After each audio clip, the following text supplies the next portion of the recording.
Hello friends, હવે આપણે એવા ત્રણેક કારણોનું ચર્ચા કરશું. તો પહેલું કારણ છે એમાં ઘાસ ખાનાર પ્રાણીઓમાં થતી વાગોળવાની ક્રિયા. આપણે ટૂંકમાં સમજાવો, કારણ તો નથી પણ એક પ્રશ્ન છે, બરોબર છે. આ બે કારણો છે. ઘાસ ખાનાર પ્રાણીઓમાં વાગોળવાની ક્રિયા કેવી હોય છે? તો કે ઘાસ ખાનાર પ્રાણીઓ કયા? ગાય, ભેંસ, બકરી વગેરે. એ પ્રાણીઓ શું કરશે? ઝડપથી ઘાસ ગળી જાય છે, બરોબર છે. આપણે એને ખાવાનું કંઈક આપવા જઈએ તો એ ઝડપથી ખાવાનું ખાઈ જાય છે. તેવું શું કામ થાય છે? તો હવે આપણે જોઈએ. ઝડપથી ખાવાનું ખાઈ જશે તો એ ખાવાનું જશે ક્યાં? એનો ખોરાક જઠરના આમાશયમાં. ઓકે, ઉમાં હાજર રહેલા બેક્ટેરિયા સેલ્યુલોઝના પાચનમાં મદદરૂપ થાય છે, બરોબર છે. અને ખોરાક કેવો થાય છે? અર્ધપાચિત, અડધો પાચિત થઈ જાય છે. અને આ ખોરાકને શું કહેવાય? વાગોળ તરીકે ઓળખવામાં આવે છે. અને એ પ્રાણીઓ જ્યારે આરામથી બેઠા હોય ને ત્યારે એ વાગોળ એટલે કે અર્ધપાચિત ખોરાકને ફરીથીને મોંમાં લાવે છે અને એને ફરીથીને એ અર્ધપાચિત ખોરાકને અંદરની અંદર વાગોળે છે, ખાય છે, બરોબર છે. જઠરમાંથી વળી પાછો મોઢામાં લાવે છે અને તેને વાગોળીને ખાય છે. આવા ક્રિયાને શું કહેવાય? વાગોળવું. અને આવા પ્રાણીઓને વાગોળ પ્રાણીઓ કહી શકાય. કયા પ્રાણીઓ? ગાય, ભેંસ, બકરી. ઓકે, હવે ખોરાક ખૂબ જ આપણે ચાવીને ખાવો જોઈએ. શું કામ?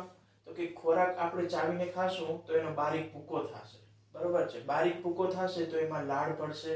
લાળ પડશે તો શું થશે? તો કે નરમ, પહેલી નજરે તો નરમ અને લીસો થઈ જશે, બરોબર છે. રાસાયણિક કારણ એનું શું છે? તો કે લાળમાં ટાઇલિન નામનો ઉત્સેચક છે જે ખોરાકના સ્ટાર્ચને સાદી શર્કરામાં ફેરવે છે, બરોબર છે. અને ખૂબ જ ચાવેલો ખોરાક હોય તો જઠર અને નાના આંતરડામાં જલ્દીથી પચી જાય છે. અને ખોરાકમાં પાચનની સરળતાને ખાતરે ખૂબ જ આપણે ખોરાક ચાવવો જોઈએ. ઓકે, હા. હવે રોટલો ખૂબ જ ચાવવાથી આપણને મીઠો લાગે છે. શું કામ? તો કે રોટલામાં શું હોય? સ્ટાર્ચ કોની સાથે ભળશે? લાળ સાથે ભળશે. લાળમાં કયો ઉત્સેચક હોય? ટાઇલિન નામનો ઉત્સેચક, બરોબર છે. અને સ્ટાર્ચ જે છે એ સાદી શર્કરામાં ફેરવાઈ જશે. શર્કરા કેવી હોય? મીઠી, બરોબર છે. એટલે ખૂબ ચાવીને ખાશું તો સ્ટાર્ચમાંથી સાદી શર્કરામાં ફેરવાઈ જશે અને શર્કરા મીઠી હોય એટલે રોટલો ચાવવાથી ખૂબ જ મીઠો લાગે છે. ક્લિયર? હવે અહીંયા કને આપણે કેટલાક જોડકાઓ નાખ્યા છે, બરોબર છે. એ જોડકાઓ તમે વિચારી જુઓ આની અંદર શું આવી શકે. આપણે ભણ્યું એની ઉપરથી જ છે, બરોબર છે. તો થોડોક ટાઈમ આપું છું, વિચારી જુઓ. લાળરસ શેમાં આવશે? હવે આપણે કરી જ લઈશું. લાળરસ શેમાં આવશે? લાળરસ આવશે મુખગુહામાં. ક્લિયર? લાળરસ આવશે મુખગુહામાંથી.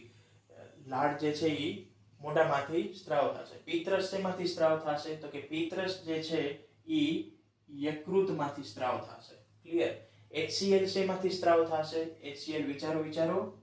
HCl જે છે એ જઠરમાંથી સ્ત્રાવ થશે. આંતરરસ શેમાંથી સ્ત્રાવ થશે? આંતરરસ જે છે એ નાના આંતરડા કે મોટા આંતરડામાંથી સ્ત્રાવ થશે? વિચારો. નાના આંતરડામાંથી સ્ત્રાવ થશે. ક્લિયર?